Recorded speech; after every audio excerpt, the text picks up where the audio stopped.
The operational processes of the G20 have rarely been reviewed.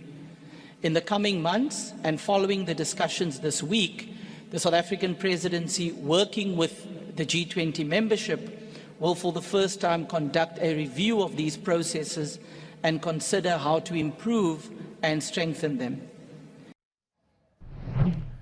All right, joining us now is Jennifer Zabasajja, Bloomberg's chief Africa correspondent.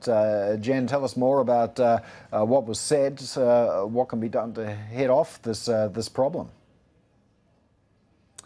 Right, Paul. I mean, that was just one of the many agenda items that we're hearing is going to be the focus here for finance ministers and central bank governors that are convening in Cape Town.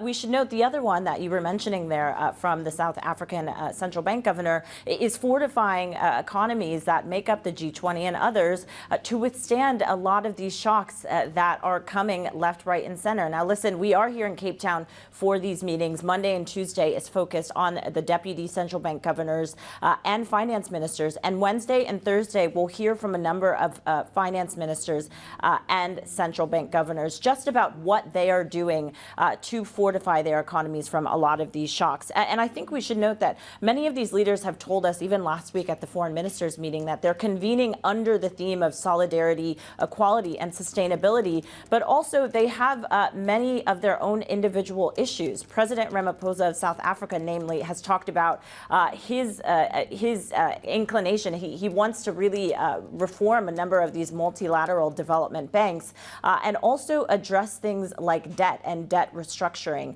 because that is an issue for a number of the economies that are on the African continent and make up the global south. So our expectation is that we'll continue to hear more of this from leaders and potentially try to see where they can find some common ground in terms of dealing with the uncertainty of the global economy. So we'll be speaking to a number of those chiefs, and we should note that this G20 blocking accounts for about 85% of the world's economy. So these are substantial players in the global economy right now. So a lot of questions right now about the uncertainty with tariffs and also about how they are planning to address them together in their own domestic agendas, but also what they can do internationally to work together.